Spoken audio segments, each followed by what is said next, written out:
प्रिय मित्रों, लाइब्रेरी और बिल्ट इन फंक्शंस के पार्ट वन भाग में हमने कुछ फंक्शंस को देखा था। और ये पार्ट टू है जिसमें हम बाकी बचे हुए लाइब्रेरी और बिल्ट इन फंक्शंस जो पाइथन के हैं, जो इम्पॉर्टेंट हैं, जिनका मशीन लर्निंग और डेटा साइंस में बहुत यूज होता है, एआई में भी यूज होता है। तो ये काफ़ी उपयोगी फंक्शंस हैं जो मतलब बिजनेस में यूज़ किए जाते हैं। तो आप लोग ध्यान दीजिएगा। और ये प्रैक्टिस से आएगा। मतलब हमने इनका इस सोर्स कोड का की जो जुपाइटर नोट्स फाइल है, अपने डिस्क्रिप्शन में इसका लिंक अटैच कर दिया है। तो आप लोग अपने कंप्यूटर पर इसको लोड करके रन कराकर प्रैक्टिस कर सकते हैं। इसका थोड़ा सा लंबा हो सकता है क्योंकि पाइथन की लाइब्रेरी बहुत रिच है, काफ़ी फंक्शंस हैं। तो हमने उन फंक्शंस को लिया है जो मशीन लर्निंग और एआई में यूज होते हैं ज़्यादातर। तो आज मैं ओपन बिल्टिंग फंक्शन से शुरुआत कर रहा हूँ। ओपन फंक्शन के बारे में हमारे जो वीडियो फाइल हैंडलिंग के बारे में उनका फुल डिटेल होगा। यहाँ पर मैं थोड़ा सा डिफरेंस दे सकता हूँ। यहाँ पर ओपन फंक्शन किसी भी फाइल को ओपन करने के लिए होता है।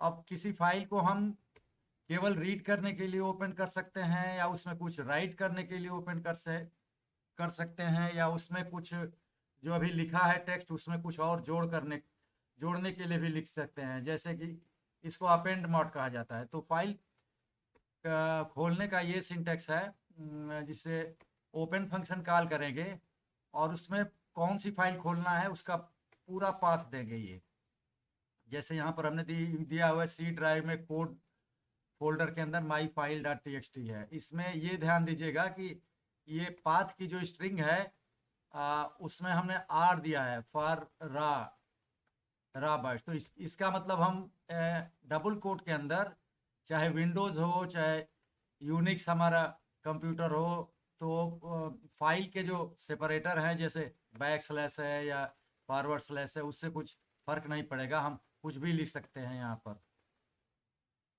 आर अगर नहीं लिखेंगे तो हो सकता है गलत ढंग से उसको ट्रीट करे। जैसे यहाँ पर हमने आर नहीं लिखा, यहाँ पर बैक ब्लैक से बैक स्लैश के बाद एन लिख दिया, तो वो फाइल का नाम नहीं ट्रीट करेगा उसको। बैक स्लैश एन मतलब न्यू लाइन कैरेक्टर की तरह से ये ट्रीट करेगा। तो ये ध्यान रखना है इसमें।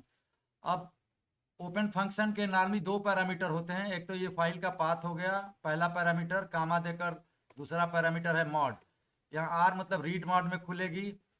और फाइल अगर ऑलरेडी एग्जिस्ट करती है तो वो खोल देगा, नहीं है तो एक्सेप्शन आ सकता है। दूसरा मॉड है राइट मॉड, जो डब्लू से हमने यहाँ पर इंडिकेट किया हुआ है। राइट मतलब अगर फाइल ऑलरेडी है तो उसमें का डेटा मिटा देगा, और जिसके बाद जब हम लिखने जाएंगे उसको नए ढंग से लिखेगा। और अगर फाइल नहीं है तो वो नई फाइल खोलेगा जिसमें हम लिख सकें। अपेंड मॉड इसलिए होता है कि फाइल में अगर कुछ लिखा हुआ है तो उसके आगे क्या लिखना है उस मॉड में खोलता है। और फाइल का जो पॉइंटर होता है वो लास्ट कैरेक्टर जहाँ लिखा रहता है वहाँ रहता है, ताकि उसके बाद हम फर्दर आगे लिख सकें। तो ये सब मॉड होते हैं। और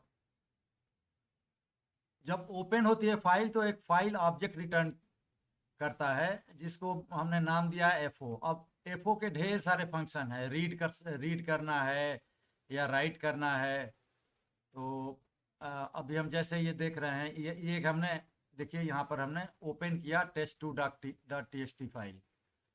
अब ये जब ओपन करेगा तो यहाँ पर फाइल ऑब्जेक्ट आ जाएगा। यहाँ पर फाइल ऑब्जेक्ट के अंदर फाइल के की सारी लाइनें होंगी यहाँ पर। और इस लाइनों का जो सीक्वेंस आएगा उसको देखने के लिए या क्या है, तो लिस्ट से हमने इसको टाइप कास्ट कर दिया है।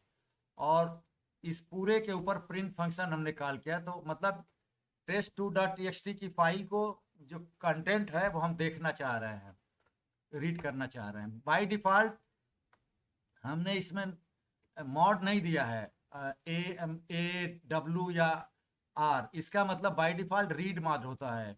रीडिंग करने के लिए फाइल खुलती है।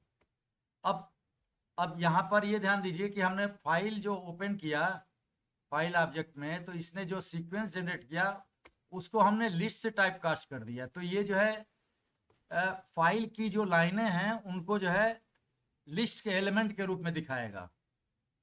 अब हम फाइल का जो भी कंटेंट है लाइन बाय लाइन उसका एक टुपल बनाना चाहें तो टुपल से हमने यहाँ पर कर दिया टाइप कास्ट। सेट बनाना चाहें उन लाइनों का तो सेट से टाइप कास्ट कर दिया। कहने का मतलब फाइल की लाइनों को हम किसी भी डाटा स्ट्रक्चर में के रूप में टाइप कास्ट करके देख सकते हैं। इसको अभी रन करा कर हम देखेंगे। अब एक और चीज फंक्शन होता है, जैसे ये स्ट्रिंग का फंक्शन है, डबल एंड है, एक स्ट्रिंग है, डॉट लगाकर ज्वाइन। तो किसी स्ट्रिंग का एक फंक्शन होता है ज्वाइन। ज्वाइन क्या करता है कि उस फंक्शन में जो भी पैरामीटर होता है, जैसे देखिए यहाँ पर हम test2.txt को ओपन हो गया, यहाँ पर फाइल आ गई जिसमें सारी लाइनें हैं। तो ज्वाइन फंक्शन क्या करेगा कि हर लाइन के बीच में ये डबल एंड का कैरेक्टर जोड़ देगा और उसको हम प्रिंट करवा लेते हैं। तो ज्वाइन स्ट्रिंग का एक फंक्शन जो ज्वाइन होता है वो तब यूज किया जाता है जब ज्वाइन के जो पैरामीटर्स हैं, जैसे यहाँ पर फाइल की लाइनें हैं, तो एक एक लाइन के बीच में हम ये कोई खास स्ट्रिंग बीच में डालना चाहते हैं। जैसे यहाँ पर हमने डबल एंड डाला हुआ है। हम फाइल जब ओपन करते हैं तो हर लाइन को एक ऐसे भी लिख सकते हैं। यहाँ पर फाइल की सारी लाइनें आ गई, अब ए कामा बी लिख दिया। इसका मतलब पहली लाइन ए में आएगी, दूसरी लाइन बी में आएगी। और भी लाइन देते अगर हम कामा दे करके सी लिखते तो तीसरी लाइन रहती तो वो भी इसी में आ जाती। इस तरह से भी हम फाइल की लाइनों को कर सकते हैं और प्रिंट भी करवा सकते हैं। एक और तरीका है जैसे एक्सटेंडेड सीक्वेंस असाइनमेंट। जैसे ये देखिए ओपन हमने किया फाइलों को, अब मान लीजिए ढेर सारी लाइनें हैं, तो इसके हमने इसको जो असाइन किया है ए कामा स्टार बी से दिया है। इसका रूल ये है, हमने इसका जो है हमारे दूसरे वीडियो में इसका काफ़ी डिटेल में हमने बताया हुआ है। इसमें ये क्या होगा कि पहली लाइन तो जो अनस्टार्ड जो ए है पैरामीटर उसमें आएगी, तो पहली लाइन ए में आएगी और स्टार बी में सारी लाइनें आ जाएंगी। बाकी सारी लाइनें स्टार बी में आएंगी लेकिन लिस्ट के रूप में आएंगी। तो अगर हम प्रिंट फंक्शन में ए कामा बी डालते हैं, ए और बी को प्रिंट करवाते हैं, तो ए में तो पहली लाइन प्रिंट हो जाएगी लेकिन बी में वो बाकी सारी लाइनें आएंगी बाद की, लेकिन एक लिस्ट के एलिमेंट के रूप में आएंगी। तो ये इसका ध्यान रखिएगा। ये इन सब चीज़ों का पाइथन में बहुत यूज होता है और केयरफुल्ली ये कैसे काम करता है ये जानना जरूरी है। इसके बदले की याद करें। इन चीज़ को एक बार आप लोग समझ लेंगे तो फिर याद नहीं करना पड़ेगा। अब जिसे ये है लिस्ट हमने साइन किया, इसमें 2 एलिमेंट हैं 12 और 13। लिस्ट का एक्सटेंड फंक्शन है। अब एक्सटेंड फंक्शन में पैरामीटर दिया, वही फाइल हमने खोला test2.txt और इसकी सारी लाइनें आ गई। अब हमने इस लिस्ट के ऊपर एक्सटेंड फंक्शन इस ऑब्जेक्ट का कॉल किया, मतलब एक लिस्ट में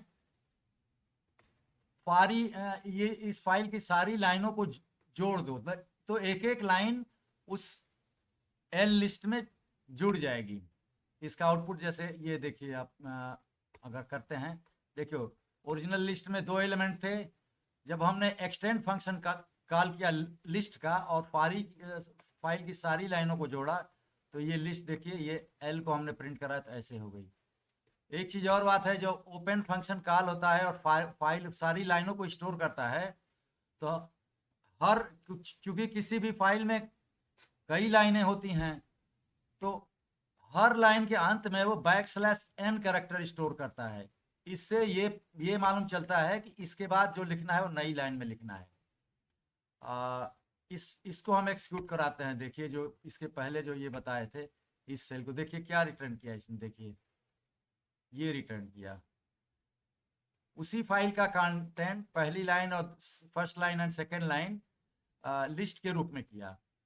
उसी फाइल का कंटेंट जो है इसने टुपल के रूप में किया, उसी फाइल के लाइन को इसने सेट के रूप में किया, और उसी ये हम यहाँ से आ रहा है, जैसे हम बताए थे, ये टुपल और सेट और ज्वाइन करके हम देख लिए ये कहाँ कर रहा है। ये पहली लाइन फर्स्ट लाइन प्रिंट किया यहाँ पर, और सेकेंड लाइन के बीच में एंड डबल एंड कैरेक्टर जोड़ दिया, तो ये ज्वाइन की वजह से हुआ, ये वाला जो ज्वाइन है इसकी वजह से किया है। अब ये जो है इसके बाद जो है ए और बी, पहली लाइन और सेकेंड लाइन को ऐसे हम प्रिंट करवा रहे हैं। स्टार बी का देखिए, ए स्टार बी ये किस रूप में आया है, पहली लाइन तो ऐसे आ गई ए के रूप में, लेकिन जो स्टार बी क्या करता है, बाकी सारी लाइनों को बी में रख देता है, लेकिन एक लिस्ट के अंदर रखता है। तो देखिए जी सेकेंड लाइन जो प्रिंट हुई है एक लिस्ट के एलिमेंट के रूप में हुई है। अगर और भी लाइनें रहती तो कामा देकर उन लाइनों को भी वो लिस्ट के अंदर डाल देता। उसके अलावा यहाँ पर हमने ये सेट का कंप्रहेंशन है, क्योंकि यहाँ पर हम करली ब्रेसेस से शुरू कर रहे हैं, अंत कर रहे हैं, बीच में एक फॉर लूप से हम सेट बना रहे हैं। सेट कैसे बन रहा है कि फॉर लूप में इन के बाद हम फाइल ऑब्जेक्ट यहाँ ओपन कर दिए तो सारी लाइनें यहाँ गई। अब फॉर लूप में एक एक लाइन क्रम से इस लाइन वेरिएबल पर आएगी, फिर क्या होगा कि वो लाइन वेरिएबल यहाँ आ जाएगा, तो हर बार एक नई लाइन आएगी, और जब फाइल की सारी लाइनें खत्म हो जाएंगी तो ये एक सेट बन जाएगा, क्योंकि हम इन्हें ये करली ब्रेसेस दिया हुआ है। जैसे देखिए इसको अगर हम यहाँ पर रन कराएं, इस सेल को, अगर इस सेल को रन कराते, देखिए ये सेट बन गया फाइल की दूसरे सारी लाइनों का। test2.txt में यही देखिए दो लाइनें हैं, test2.txt जो है यहाँ पर,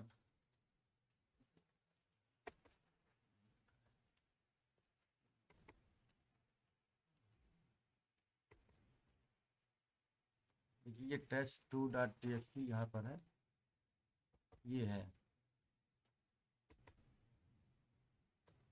केवल दो ही लाइनें हैं, फर्स्ट लाइन सेकेंड लाइन है, लेकिन यहाँ पर \n नहीं है। लेकिन पाइथन जो जब फाइल को खोलेगा तो फाइल ऑब्जेक्ट में हर लाइन के बाद \n का कैरेक्टर वो जोड़ेगा,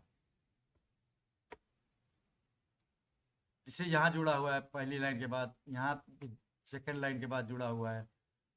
अब हम लोग देखते हैं एक दो फंक्शन सॉर्ट और सॉर्टेड, जो डेटा साइंस में बहुत यूज होता है। ये आइटम्स को सॉर्ट करने में होता है। दोनों में अंतर ये है कि सॉर्ट फंक्शन जो है भी बाय डिफॉल्ट असेंडिंग ऑर्डर में सॉर्ट करता है, और अगर हमको रिवर्स ऑर्डर में सॉर्ट करना है तो उसका जो second parameter reverse equal to true देना पड़ेगा। और सॉर्ट करने के बाद ये कुछ रिटर्न नहीं करता है सॉर्ट फंक्शन, मतलब अगर सॉर्ट फंक्शन यूज करें और किसी वेरिएबल को असाइन करें तो वो नन रिटर्न करेगा। और सॉर्टेड फंक्शन क्या करता है कि इसको जो है ये भी बाय डिफॉल्ट असेंडिंग ऑर्डर में सॉर्ट करता है, और अगर रिवर्स में सॉर्ट करना है तो रिवर्स इक्वल टू ट्रू लिखना पड़ेगा। लेकिन ये एक नई लिस्ट बनाता है, एक न्यू लिस्ट रिटर्न करता है जिसको हम असाइन कर सकते हैं। तो ये इन प्लेस चेंज नहीं करता, मतलब जो नई लिस्ट बनाता है उससे पहली वाली लिस्ट पर कोई फर्क नहीं पड़ता। लेकिन सॉर्ट फंक्शन अगर यूज करेंगे तो ओरिजिनल लिस्ट है वही चेंज हो जाएगी उसमें, तो ये ध्यान रखना है। सॉर्ट और सॉर्टेड में ये अंतर है। इनका एग्जाम्पल है, देखिए यहाँ पर ये सॉर्ट का एग्जाम्पल है। इस लिस्ट में 3 स्ट्रिंग हैं। अब इस लिस्ट के ऊपर पहली चीज ये समझिए कि सॉर्ट फंक्शन या सॉर्टेड फंक्शन किसी भी डेटा स्ट्रक्चर पर यूज होते हैं, सीक्वेंस हो या कोई भी डाटा हो, लिस्ट हो, टुपल हो या डिक्शनरी हो, तो इसमें जो है उन्हीं के ऊपर ये सॉर्ट फंक्शन यूज किया जाता है। ये हमने सॉर्ट फंक्शन लिस्ट के ऊपर यूज किया, की इक्वल टू str.lower। ये क्या करेगा कि अब चूंकि ये लिस्ट के सारे एलिमेंट स्ट्रिंग हैं, तो सारे जो इसके जो एलिमेंट हैं सबको स्मॉल केस में ये चेंज करेगा पहले, उसके बाद रिवर्स इक्वल टू ट्रू हमने लिखा हुआ है, इसका मतलब ऑर्डरिंग रिवर्स में होगी। अब देखिए इसका आउटपुट क्या आता है, जो आउटपुट आया तो हम यहाँ पर प्रिंट करवा दे रहे हैं और बाद में हम लिस्ट को भी प्रिंट करवा दे रहे हैं। देखिए, ये देखिए, अब सॉर्ट फंक्शन देखिए कॉल किया, एस को असाइन कर दिया, तो जो असाइन किया वो देखिए क्या हो गया, जो असाइन किया वो नन रिटर्न किया। तो सॉर्ट फंक्शन नन रिटर्न करता है, इसीलिए प्रिंट जब इसको करवाया हमने तो ये जो है नन प्रिंट कर दिया, ये ध्यान देना है इसमें। और ऑर्डरिंग इसने कैसे किया देखिए, ये जो है अब देखिए यहाँ पर क्योंकि स्मॉल आस्क की वैल्यू के हिसाब से स्मॉल ए का आस्क की वैल्यू 97 है और कैपिटल ए का 65 है, तो यहाँ पर जो है रिवर्स ऑर्डरिंग में किया है, मतलब स्मॉल ए को पहले प्रिंट किया, पहले रखा, कैपिटल ए को बाद में किया, क्योंकि स्मॉल ए की आस्क की वैल्यू ज़्यादा है, कैपिटल ए की कम आस्क की वैल्यू है। और यहाँ देखिए ए बी ई और ए बी डी, अब ये देखिए लास्ट में ए बी के बाद सी कर दिया। ये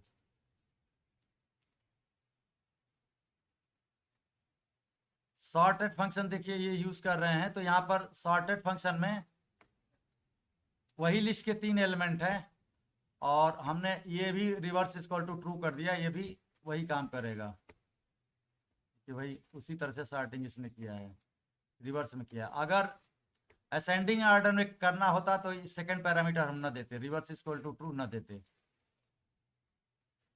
अब किसी फाइल ने जो रिटर्न किया है लाइंस को, उस फाइल में जो लाइंस हैं वो ऑब्जेक्ट यहाँ पर आ जाएगा, ओपन फंक्शन कॉल करेंगे, उस ऑब्जेक्ट को अगर लाइनों को सॉर्ट करना है तो सॉर्टेड फंक्शन यूज करेंगे।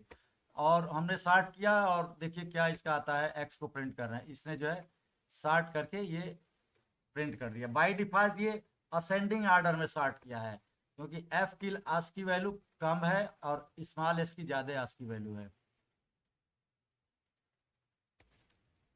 अब देखिए एक रिवर्स भी है, बिल्ट इन फंक्शन है, रिवर्स अगर कॉल किया और उसके अंदर ये लिस्ट हम पास कर रहे हैं, नंबर्स की लिस्ट, तो इसको क्या करेगा कि रिवर्स ऑर्डरिंग कर देगा इसको, और लिस्ट एलिमेंट के रूप में ये अगर रन करें तो देखिए ओरिजिनल लिस्ट में 4 3 2 1 था, इसको रिवर्स कर दिया और तो 1 2 3 4, मतलब क्या क्रम बदल दिया, इसने उल्टा कर दिया, पोजीशन इनका उल्टा कर दिया। देखिए ये अब एक और चीज यूज होता है पाइथन के अंदर, जैसे ये समझिए ये कि नॉर्मली जो है फंक्शन कॉल में पैरामीटर जब पास करते हैं केवल उसी में इसका यूज होता है।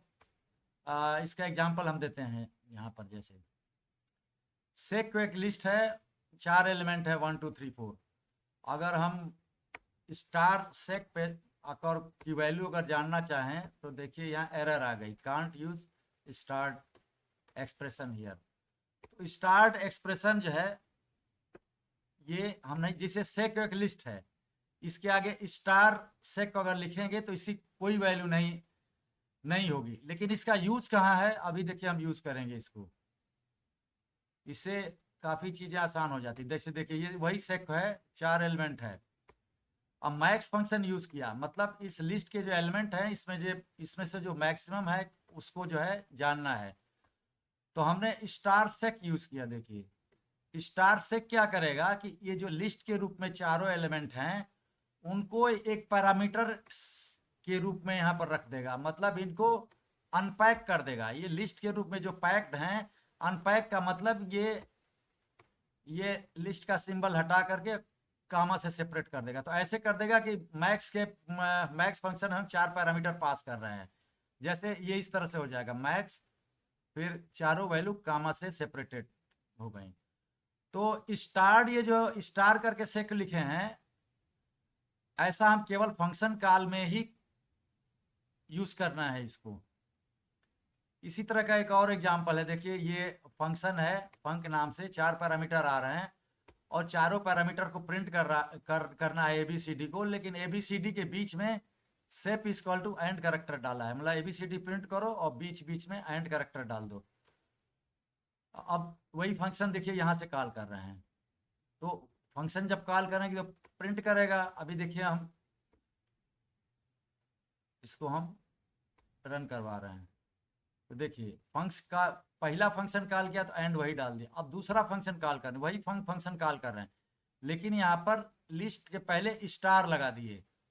तो लिस्ट के पहले स्टार लगाने का मतलब कि ये लिस्ट के सारे एलिमेंट को कामा सेपरेटेड पैरामीटर के रूप में रख देगा, मतलब इस ढंग से रख देगा 1 2 3 4 कामा, तो ये पहले वाले ही जैसे हो जाएंगे और वही रिजल्ट भी आ रहा है। तो यही काम हम फाइल के बारे में भी कर सकते हैं। जैसे देखिए वही फंक2 है, 2 पैरामीटर आ रहे हैं और दोनों को एंड से सेपरेट करके प्रिंट कराना है।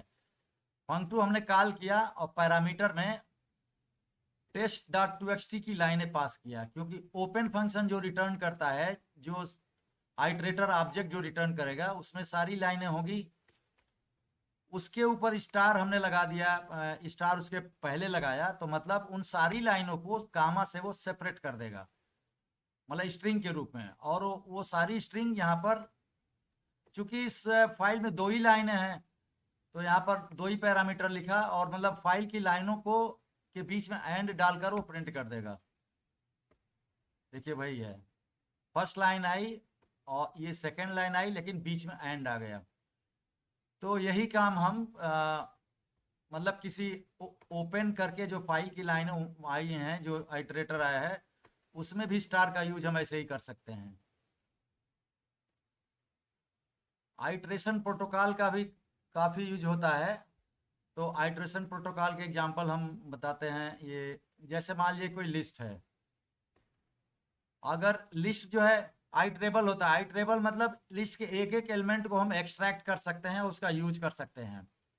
कोई भी डाटा स्ट्रक्चर आइटरेबल है, इसका मतलब कि उसमें से एक एक एलिमेंट हम एक्सट्रैक्ट कर सकते हैं। जैसे लिस्ट में 3 एलिमेंट है 1 2 3, लेकिन अपने आप में इसको आइटरेबल बनाने के लिए यहाँ पर आइटर फंक्शन कॉल करना पड़ेगा। ये भी पाइथन का बिल्ट इन फंक्शन है, क्योंकि कोई जो है मॉड्यूल में डॉट लगाकर हम इसको कॉल नहीं कर रहे हैं, ये बिल्ट इन फंक्शन है पाइथन के अंदर। और आइटर के अंदर यही लिस्ट हम एल पास कर देंगे, तो अब इसको जो आइटरेबल बना देगा, और हमने इसको असाइन किया आई। अब इसका मतलब आई के ऊपर नेक्स्ट फंक्शन कॉल करके उसके एक एक लाइन को क्रम से हम मतलब रिटर्न करवा सकते हैं। जैसे देखिए यहाँ पर हम आई डॉट, अच्छा ये नेक्स्ट जो स्पेशल फंक्शन है, देखिए आई ऑब्जेक्ट में जो आइटरेबल हो गया है, डॉट लाकर ये नेक्स्ट है डबल अंडरस्कोर, फिर नेक्स्ट लिखा, फिर डबल अंडरस्कोर, फिर ये फंक्शन के 2 ब्रैकेट। इसका मतलब कि नेक्स्ट लाइन दिखाओ, तो पहली बार तो फर्स्ट लाइन आएगी आई डॉट नेक्स्ट, फिर हमने कॉल किया तब दूसरी लाइन आएगी। अब दूसरी लाइन का मतलब क्या है, यहाँ पर लिस्ट के जो एलिमेंट हैं वो आएंगे। पहली बार 1 आएगा, दूसरी बार 2, तीसरी बार कॉल किया तो 3 आएगा। लेकिन अगर हम कॉल करें आई डॉट नेक्स्ट, तो अब 3 ही एलिमेंट हैं, तो ये एरर शो करेगा। अभी देखिए हम रन करवाते हैं इसको, तो क्या जो अब ये 3 केवल इसलिए दिखा रहा है कि पाइथन के लास्ट वाला जो एक्सप्रेशन होता है उसकी वैल्यू प्रिंट होती है, तो लास्ट में 3 आया उसकी प्रिंट कर दिया। अब इसको हम अनकमेंट कर देते हैं। देखिए तीन एलिमेंट हैं इसमें, तो ये देखिए एक्सेप्शन आ गया है। देखिए स्टॉप आइटरेशन एक्सेप्शन, मतलब 3 एलिमेंट हैं, ज्यादा एलिमेंट नहीं है।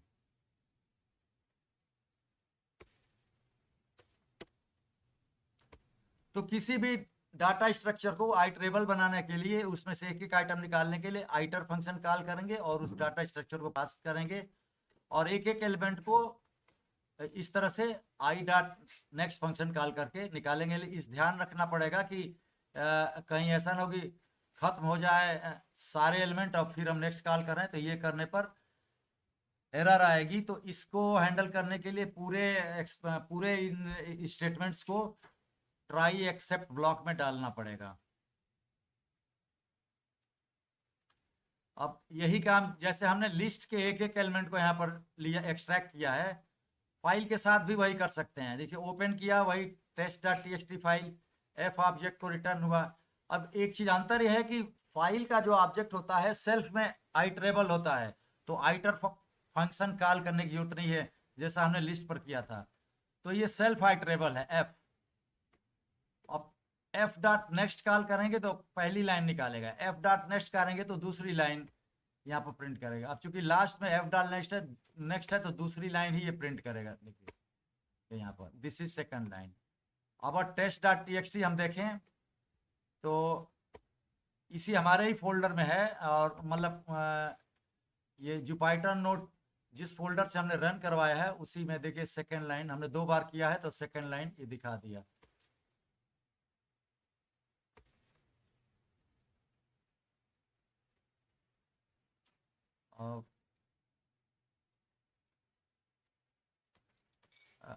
ओपन कॉल किया, फाइल ऑब्जेक्ट आया, तो अब आइटर कॉल किया एफ के ऊपर तो ये भी आइटर है ही है और एफ, तो इसीलिए ये ट्रू रिटर्न करेगा। अब देखिए रेंज फंक्शन कॉल करके उसके एलिमेंट हैं उनको भी हमको एक एक करके ले सकते हैं, लेकिन उसमें आइटर फंक्शन कॉल करना पड़ेगा क्योंकि अपने आप से नहीं होगी। जैसे रेंज फंक्शन 5 किया, इसमें ये 0 से 4 तक का इंटीजर का एक सीक्वेंस बनाएगा, आर से साइन किया, लेकिन आर के ऊपर आइटर फंक्शन कॉल करेंगे तब ये आइटरेबल इसका ऑब्जेक्ट बनेगा, और हर बार प्रिंट करने के आई डॉट नेक्स्ट कॉल करेंगे तो ये प्रिंट होगा। लास्ट में देखिए इसमें जो है क्या प्रिंट हो रहा है, देखिए ये अब चूंकि प्रिंट करवा रहे हैं इसमें प्रिंट फंक्शन 3 बार कॉल किए हैं तो 0 1 2 हर बार इसने रिटर्न किया। किसी भी फाइल के सारे लाइंस को एक ही बार रीड करने के लिए हम फाइल ओपन फंक्शन यूज करेंगे, जो ऑब्जेक्ट आया उसके ऊपर रीड फंक्शन कॉल करेंगे। देखिए क्या रिटर्न किया, सारी लाइनों को, इसमें 3 लाइनें थी, तीनों लाइन को रिटर्न कर दिया, लेकिन ऐसे नहीं किया, हर एक लाइन के बीच में मतलब \n जोड़ा, क्योंकि जो ओरिजिनल फाइल है उसमें वो 3 लाइनें हैं और एक लाइन के बाद नेक्स्ट लाइन नई लाइन में है, तो इसलिए \n ही अपने आप जोड़ा है। लेकिन इसको अगर प्रिंट फंक्शन में डालेंगे तो तीनों लाइनों को अलग अलग लाइन में दिखाएगा, क्योंकि प्रिंट फंक्शन \n को ऐसे इंटरप्रेट करता है कि नई लाइन में दिखाना है।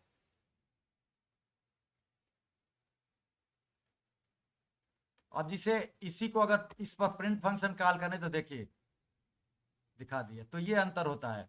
प्रिंट फंक्शन \n को इंटरप्रेट करके और नेक्स्ट लाइन को नई लाइन में दिखाएगा, और अगर प्रिंट फंक्शन नहीं कॉल करके सीधे हम ओपन कर रहे हैं तो इस रूप में दिखाएगा, सारी लाइनों के बीच में \n डालेगा। एक लाइन रीड करने के लिए हम रीड लाइन यूज करते हैं, सिंपल।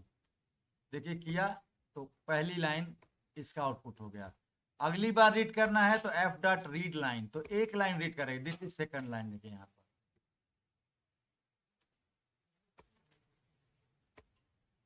अब ये थर्ड लाइन भी दिखा दी है। एक एक लाइन के लिए रीड लाइन है, और कई लाइन अगर रीड करना है तो रीड लाइन्स फंक्शन है, या रीड से भी सारी लाइनें एक साथ आ जाएंगी। यहाँ पर ओपन किए और फॉर लूप के अंदर एक एक लाइन को यहाँ पर लाइन में लिया और उस लाइन के कंटेंट के ऊपर अपर फंक्शन कॉल किया, मतलब सारे कैरेक्टर को अपर केस कर दिया। देखिए इसको कॉल करेंगे तो ये अपर केस में कन्वर्ट कर दिया। तो ये हम एक एक लाइन को फॉर लूप में लेकर ऐसे भी प्रिंट करवा सकते हैं। इस तरह से सारी लाइन, देखिए यहाँ पर हमने फॉर लूप का यूज किया और ओपन फंक्शन कॉल करके यहाँ पर फाइल ऑब्जेक्ट आया, डॉट लाकर रीड लाइन्स काट लिया, तो यहाँ पर सारी लाइनें आ गई, सारी लाइनों का सीक्वेंस आया। फॉर लूप में लाइन में हर बार एक एक लाइन आती जाएगी, उसको भी अपर कॉल करके हमने प्रिंट करवा लिए। तो ये इस तरह से या यहाँ पर हमने रीड लाइन्स कॉल कर लिया, लाइन्स वेरिएबल में ले लिया, और यह देखिए सारी लाइनों को जो है प्रिंट नहीं करवाया है, इसीलिए \n जोड़ा है। अब एक आता है फैसिलिटी कि किसी ऑब्जेक्ट को कॉपी करना। एक ऑब्जेक्ट को तो 2 तरह के मेनली फंक्शन होते हैं, एक कॉपी होता है, एक डीप कॉपी होता है। तो इसका एग्जांपल हम देखेंगे यहाँ पर। पहली चीज फ्रॉम कॉपी, इंपोर्ट कॉपी और डीप कॉपी। मतलब कॉपी जो मॉड्यूल है, फाइल होगी, उसमें एक कॉपी फंक्शन है और एक डीप कॉपी भी फंक्शन है। तो दोनों फंक्शन को हमने इंपोर्ट कर लिया। लिस्ट 1 है, देखिए इसमें 1 2 तो सिंपल इंटीजर है, लेकिन 3, 5 एक लिस्ट है, मतलब ये नेस्टेड लिस्ट है, लिस्ट के अंदर लिस्ट है। और ये चौथा पैरामीटर इंटीजर है 4। यहाँ हमने कॉपी कर लिया लिस्ट 1 को, लिस्ट 2 से असाइन कर दिया, मतलब एक लिस्ट 2 जो है लिस्ट 1 की कॉपी बन गई। यहाँ पर कॉपी फंक्शन कॉल किया। अब इस लिस्ट 2 जो कॉपीड लिस्ट है उसके थर्ड इंडेक्स वाले एलिमेंट पर हमने 7 रख दिया, और इसी लिस्ट 2 के सेकंड इंडेक्स वाले एलिमेंट में, सेकंड इंडेक्स वाला कौन है, ये नेस्टेड लिस्ट है, इसमें अपेंड फंक्शन कॉल कर लिया। मतलब इस नेस्टेड लिस्ट में ये 6 नंबर जोड़ना है इस वाली में, लेकिन कॉपीड वाले में। अब देखिए प्रिंट कर रहे हैं लिस्ट 2 जो कॉपीड हुई है, और यहाँ पर प्रिंट कर रहे हैं लिस्ट 1 ओरिजिनल लिस्ट। देखिए क्या दिखा रहा है यहाँ पर, देखिए क्या किया इसने, लिस्ट 2 जो कॉपीड है उसमें थर्ड इंडेक्स पर 7 जोड़ा, तो 7 तो आ गया। और देखिए यहाँ पर 3 5 6 जो है, जो अपेंड फंक्शन कॉल किया था यहाँ पर कॉपी वाले लिस्ट में 6 इंटीजर को अपेंड कर दिया था। तो लिस्ट 1 जो है, लिस्ट वन के अंदर जो नेस्टेड लिस्ट है उसमें भी इसने चेंज कर दिया। तो कॉपी फंक्शन अंदर जाकर चेंज करता है। वो कैसे करता है कि एक लिस्ट के अंदर अगर कोई और डेटा स्ट्रक्चर है तो उसका एड्रेस लेता है, एड्रेस वो ही चेंज कर देता है यहाँ पर। तो लिस्ट 2 पहले चेंज करवा, हमने प्रिंट करवाया, फिर लिस्ट 1। तो लिस्ट 2 में देखिए ये चेंज किया, लिस्ट 1 में भी 6 एलिमेंट को अपेंड कर दिया है। लेकिन अब यहाँ तक आते आते लिस्ट 1 ये हो गई है जिसमें 6 एलिमेंट भी आ गया है, और लास्ट में 4 है। अब वही जो एक हमने लिस्ट बनाया है लिस्ट 1 से ही, देखिए ये लिस्ट 1 से, मतलब ये जो लिस्ट अब हो गई है, इस लिस्ट 1 के ऊपर हमने डीप कॉपी कॉल किया और लिस्ट 1 को पास किया, एक लिस्ट 3 बना दिया। लिस्ट 3 जो डीप कॉपी करके बनी है उसके थर्ड इंडेक्स वाले को 8 कर दिया, और सेकंड इंडेक्स पर जो है, सेकंड इंडेक्स पर क्या है, यही है ये वाला, मतलब 3 5 6 एलिमेंट है, इसमें अपेंड कर दिया 7 नंबर भी। अब इसके बाद लिस्ट 3 प्रिंट करवा रहे हैं और ओरिजिनल लिस्ट 1। तो क्या हो रहा है, देखिए लिस्ट 3 में ये 7 को अपेंड कर दिया, लेकिन लिस्ट 1 देखिए, लिस्ट 1 में जो नेस्टेड लिस्ट थी वो उसमें 7 नहीं जोड़ा। तो डीप कॉपी में वो बाइट बाई बाइट कॉपी कर लेता है, लेकिन वो जो है एड्रेस पर नहीं जाता है, मतलब कॉपीड जो रहता है नेस्टेड एलिमेंट केवल वही चेंज होता है।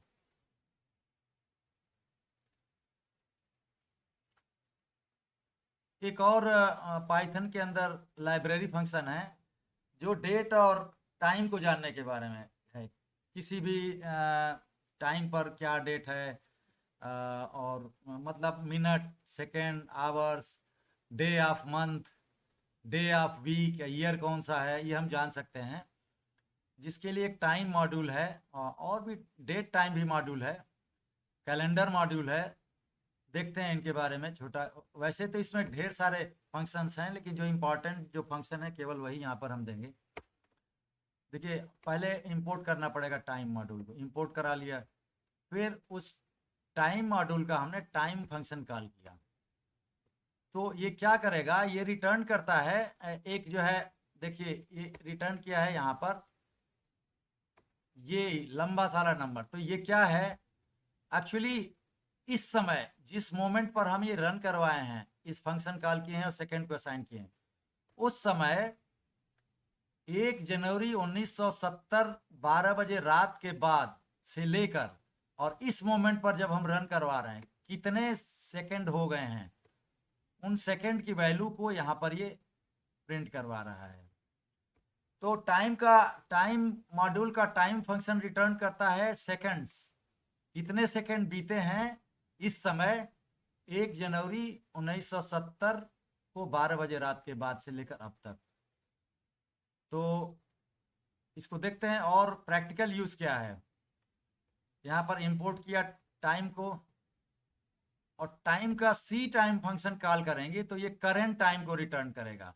और किस फॉर्मेट में, देखिए इसको रन कर रहे हैं हम, तो क्या रिटर्न किया है,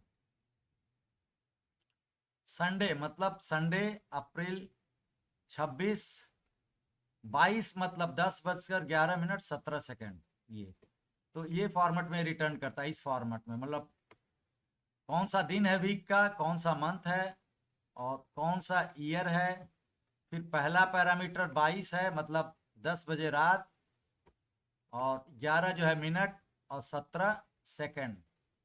तो इस रूप में जो है करंट टाइम आती है, और करंट टाइम जानने के लिए time dot C time function call करेंगे। अब उसमें कुछ जोड़ना है, मान लीजिए अब से 30 सेकंड के बाद क्या होगा, तो हम ऐसे करेंगे, टाइम डॉट टाइम जब कॉल करेंगे तो ये तो सेकंड्स में लौटाएगा। 1 जनवरी 1970 आधी रात के बाद कितने सेकंड गुजरे हैं यहाँ पर आ जाएगा, उसमें 30 सेकंड हमने जोड़ दिया। तो ये देखिए, तो उसमें अब ये क्या होगा कि अभी जो जस्ट समय है उसमें 30 सेकंड ये जोड़ेगा और लेटर को असाइन करेगा, और प्रिंट कर रहे हैं लेटर, तो क्या आ गया, देखिए ये आ गया यहाँ पर। तो इस तरह से जो है, अब देखिए ये यहाँ पर जो है एक एक कंपेयर करिए, यहाँ पर लास्ट में सेकंड में यहाँ पर 616 सेकंड दिखा रहा है, बाद में जब कंपेयर किया 707 ये दिखा दिया। तो 616 में 30 सेकंड भी जोड़ा, उसके बाद भी कुछ समय गुजरा होगा दोनों कोड के एक्सक्यूशन में, इसलिए ये दिखा दिया। मतलब जिस मोमेंट पर हम एक्सिक्यूट कर रहे हैं वो टाइम डॉट टाइम तो जस्ट उस मोमेंट का सेकंड आएगा, लेकिन उसमें 30 सेकंड और भी जोड़ दिया है, तो ये लेटर वाले को ऐसे प्रिंट किया है।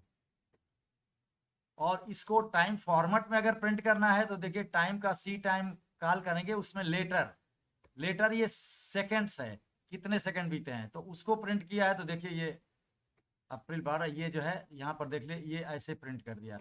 अब देखिए यहाँ पर जस्ट इसके पहले 17 सेकंड आया था, अब 17 में इसने 30 सेकंड जोड़ दिया तो 47 सेकंड दिखा रहा है ये।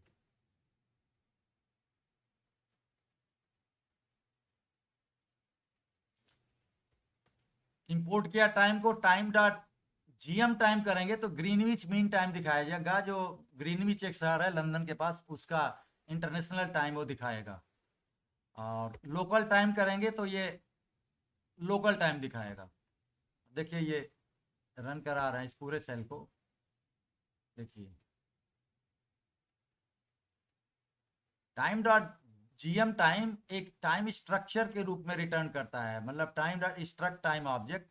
देखिए ईयर ये 2026, मंथ जो है 4 अप्रैल को 4 ले लिया मंथ, मंथ का डे मतलब 26 तारीख है। तो इस तरह से, लेकिन ये ग्रीनविच टाइम है, देखिए ग्रीनविच टाइम है, आवर इक्वल टू 16 दिखा दिया है, मतलब इंडिया का जो टाइम है उससे 5.5 घंटा बाद का समय।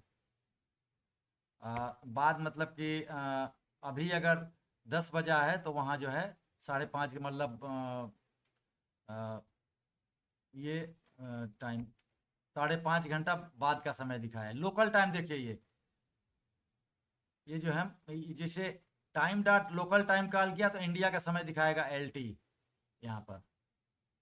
तो अगर हम जैसे देखिए टाइम डॉट लोकल टाइम हम अगर कॉल किए तो लोकल टाइम प्रिंट हुआ है। लोकल टाइम को भी कैसे दिखाया है, देखिए यहाँ पर इंडिया का टाइम दिखाया है, ये ध्यान देखिए, आवर दिखा रहा है यहाँ पर 22 मतलब 10 बजे वाला, लेकिन लंदन वाले टाइम में 16 दिखा रहा है, मतलब अभी 10 बजे रात नहीं हुआ है। उसके बाद करंट ईयर देखना हो तो ऐसे हम देखेंगे, टाइम डॉट लोकल टाइम हमने कॉल किया तो अब LT ऑब्जेक्ट को ये असाइन हो गया, तो LT ऑब्जेक्ट में हमारे इंडिया के हिसाब से टाइम क्या पूरी इंफॉर्मेशन है LT ऑब्जेक्ट में। अब इस ऑब्जेक्ट के एक एक एट्रीब्यूट हम जब कॉल करेंगे तो हम जान सकते कौन सा ईयर, कौन सा मंथ, कौन सा दिन है। देखिए LT ऑब्जेक्ट का TM_ईयर कॉल किया तो ईयर दिखाएगा, TM_MON कॉल करेंगे तो मंथ दिखाएगा, TM_डे कॉल करेंगे तो महीने का दिन दिखाएगा। देखिए ये आउटपुट है। करंट ईयर ये दिखा दिया 2026, करंट मंथ 4 दिखा दिया, करंट डे 26 दिखा दिया, मतलब मंथ का डे, डे ऑफ मंथ 26 है, डे ऑफ वीक 6 है, वीक का डे, डे ऑफ ईयर 116 है। मतलब इस साल में 2026 का ये 116वां दिन है। इस तरह से एक कैलेंडर मॉड्यूल है जिसका हम किसी भी महीने का कैलेंडर और साल भर का कैलेंडर प्रिंट करवा सकते हैं। उसके लिए कैलेंडर को इंपोर्ट करना पड़ेगा मॉड्यूल को, और कैलेंडर का ऑब्जेक्ट का टेक्स्ट कैलेंडर फंक्शन कॉल किया, इसमें ये कांस्टेंट पैरामीटर पास किया कैलेंडर डॉट संडे। तो बाय डिफॉल्ट वो मंडे से स्टार्ट करता है कैलेंडर, लेकिन हम यहाँ पर कैलेंडर डॉट संडे पास करेंगे, संडे से स्टार्ट करेगा। और तो यहाँ तक आते आते ये कैलेंडर की इंफॉर्मेशन आ गई, और इस ऑब्जेक्ट पर डॉट फॉर्मेट ईयर कर देंगे तो इस ढंग से हम मतलब ईयर बता रहे हैं कि 2026 का कैलेंडर प्रिंट करो। फॉर्मेट ईयर फंक्शन में ईयर पास करेंगे। देखिए इस सेल को रन कराते हैं अगर हम, ये पूरा कैलेंडर बन के आ गया। देखिए इस साल का पूरा 2026 का पूरा कैलेंडर आ गया, और शुरू कर रहा है संडे से।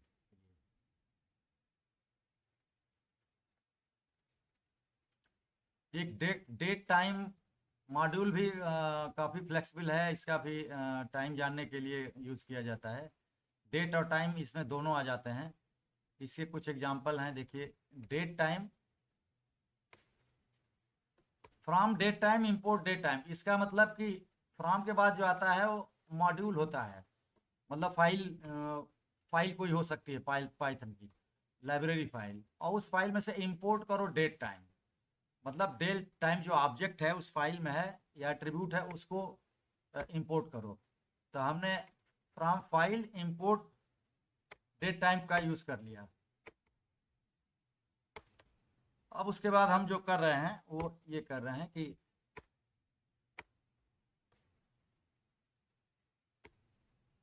देखिए, हाँ डेट टाइम एट्रीब्यूट का नाउ फंक्शन कॉल किया, तो आज की समय, अभी की समय ये स्टोर कर लिया यहाँ नाउ में। अब हमको ईयर प्रिंट करना है, तो नाउ का डॉट लगाकर ईयर कर देंगे तो ईयर प्रिंट हो जाएगा। मंथ प्रिंट करना है तो now dot month, day print करना है now dot day, our minute second, इस तरह से हम टाइम जोन भी हो जाएगा। नाउ का टी जेड इन्फो प्रिंट अगर ये एट्रीब्यूट है उसको यहाँ पर प्रिंट करवा सकते हैं। लेकिन यहाँ पर ये ध्यान देखिए कि डेट टाइम का हमने नाउ फंक्शन कॉल किया और नाउ वेरिएबल असाइन किया, लेकिन नाउ डॉट ईयर जो एट्रीब्यूट प्रिंट करवा रहे हैं इसको करली ब्रेसेस में वो इसलिए करवा रहे हैं कि इस पूरी स्ट्रिंग जो प्रिंट करवाना है, प्रिंट फंक्शन का जो पैरामीटर है स्ट्रिंग, उसके पहले एफ लगाया है। तो एफ लगाने से ये होगा, ये जानता है पाइथन कि जो डबल कोट के अंदर जो स्ट्रिंग है उसमें कोई वेरिएबल प्रिंट करवाना है, और उस वेरिएबल की वैल्यू एक्चुअली प्रिंट करवानी है, लेकिन करली ब्रेसेस में डाल करके। तो इसे नाउ जो आया है नाउ डॉट ईयर, नाउ का एट्रीब्यूट ईयर की कुछ वैल्यू होगी वो प्रिंट कराने के लिए करली ब्रेसेस में डाल दें। ईयर ही नहीं, सारे new dot now dot month भी वैसे ही डाला, तो ये फॉर्मेटेड स्ट्रिंग है, इसके पहले एफ लगाया है। तो इस तरह से ये प्रिंट कर दिया। ये जैसे देखिए, अब हम अगर प्रिंट कर दिए, ये प्रिंट का आउटपुट है। ये सब ईयर भी प्रिंट कर दिया, मंथ डे ये सब प्रिंट कर दिया।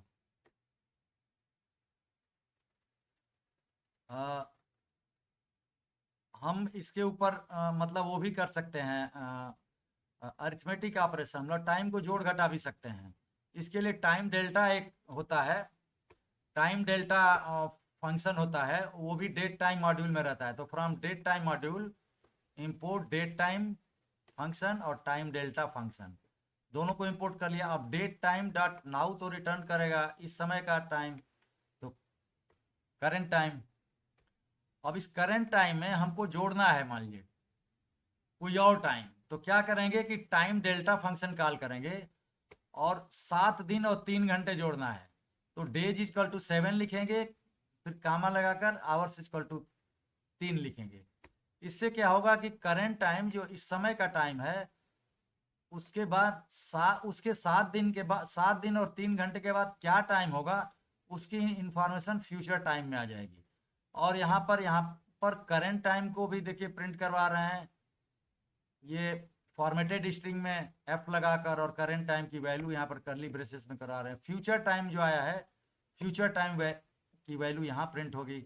अब इस सेल को रन कराएंगे तो देखिए ये प्रिंट हो गया। करेंट टाइम ये है 2026, 4 महीना 26, लेकिन देखिए 7 दिन के बाद क्या दिखा रहा है, 2026 5वां महीना और 4 तारीख। एक डेट भी ऑब्जेक्ट होता है, डेट टाइम, ठीक है, डेट टाइम का है। यहाँ देखिए डेट टाइम इंपोर्ट करने के एक डेट, इसको रन कराते हैं। देखिए डेट टाइम जो मॉड्यूल है इसके अंदर एक डेट ऑब्जेक्ट है। तो पहले डेट टाइम मॉड्यूल को इंपोर्ट किया, उस डॉट लगाकर उसका जो है डेट ऑब्जेक्ट को एक्सेस किया, डेट ऑब्जेक्ट के ऊपर टुडे फंक्शन कॉल किया, तो टुडे की इंफॉर्मेशन इसमें आ गई सब टुडे वेरिएबल में। और प्रिंट करवाया टुडे, तो देखिए वही प्रिंट करिए, टुडे का केवल ये डेट बता रहा है।